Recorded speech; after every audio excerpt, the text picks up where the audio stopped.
महात्मा बुद्ध और उनके शिष्य आनंद एक घने जंगल के किनारे बसे एक छोटे से गांव के पास ठहरे हुए थे। वे भिक्षा के लिए निकले थे और दिन भर के उपदेश के बाद एक शांत स्थान पर विश्राम कर रहे थे। जंगल में हल्की ठंडक थी, पक्षियों का मधुर गान वातावरण में गूंज रहा था और सूर्यास्त की लालिमा धीरे धीरे फैल रही थी। तभी एक व्यक्ति दौड़ता हुआ वहां आया। उसके चेहरे पर घबराहट थी, सांसें तेज चल रही थीं और वह दर्द से कराहते हुए गिर पड़ा। उसके पांव पर एक गहरा निशान था और विष का प्रभाव उसके शरीर में तेजी से फैल रहा था। उसने कांपते हुए कहा, भंते, मेरी सहायता कीजिए। मुझे एक जहरीले सर्प ने डस लिया है। मेरा शरीर सुन्न होता जा रहा है। मैं मर जाऊंगा। आनंद ने जैसे ही यह सुना, वे तुरंत व्याकुल हो उठे। वे बुद्ध की ओर देखकर बोले, भंते, हमें शीघ्र ही कोई औषधि लानी चाहिए। यह व्यक्ति अधिक देर तक जीवित नहीं रह पाएगा।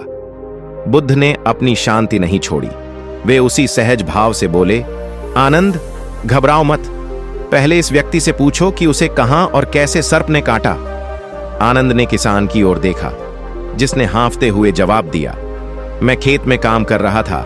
अंधेरे में मैंने एक रस्सी समझकर उसे उठा लिया, लेकिन वह एक सर्प निकला और उसने मुझे डस लिया। बुद्ध मुस्कुराए और बोले, तो क्या तुमने पहले देखा था कि वह सचमुच सर्प था या केवल रस्सी समझकर उसे उठा लिया?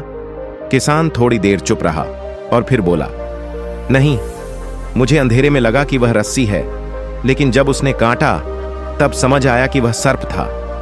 बुद्ध ने कोमल स्वर में कहा, वत्स, यही जीवन का सबसे बड़ा सत्य है। कई बार हम अपने अज्ञान से भय को जन्म देते हैं और वही भय हमें मारता है, न कि वास्तविक संकट। आनंद ने घबराते हुए कहा, परंतु भंते, यह व्यक्ति सच में विष के प्रभाव में आ चुका है। इसे शीघ्र ही उपचार की आवश्यकता है। बुद्ध ने किसान की ओर देखा और शांत स्वर में बोले, वत्स, अपने मन को स्थिर करो। भय तुम्हारे भीतर के विष को और अधिक तीव्र कर देगा। तुम जितना शांत रहोगे, विष का प्रभाव उतना ही कम होगा। फिर उन्होंने आनंद से कहा कि वह पास के वन से कुछ औषधीय पत्तियां और जल लेकर आए। आनंद तुरंत गया और जल्दी से जड़ी बूटियां ले आया। बुद्ध ने उन पत्तियों को अपने करुणामयी हाथों से पीसा और किसान के घाव पर लगाया।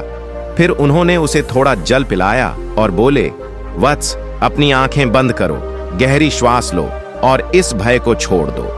विष केवल शरीर में नहीं, मन में भी फैलता है। यदि तुम अपने भीतर शांति रखोगे तो विष का प्रभाव भी धीरे धीरे समाप्त हो जाएगा।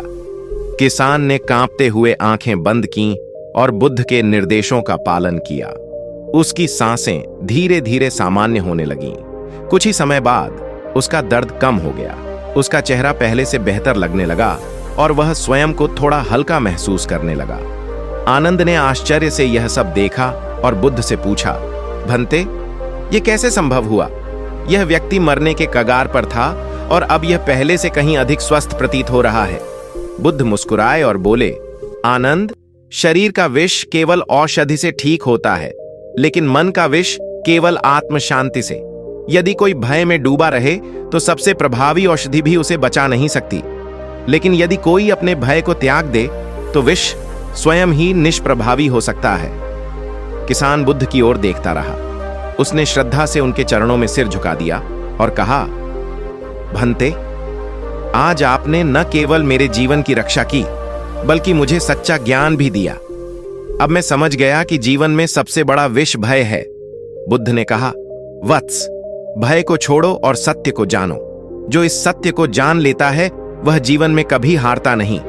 उस दिन से किसान ने न केवल अपने शरीर को बचाया, बल्कि अपने जीवन का मार्ग भी बदल लिया। वह बुद्ध की शरण में आया और उनके उपदेशों का अनुसरण करने लगा। जंगल के पक्षी फिर से गाने लगे थे। सूर्यास्त की लालिमा अब गहरे नीले आकाश में बदल गई थी और बुद्ध के शब्दों की गूंज समय से परे कहीं गहरे तक उतर चुकी थी।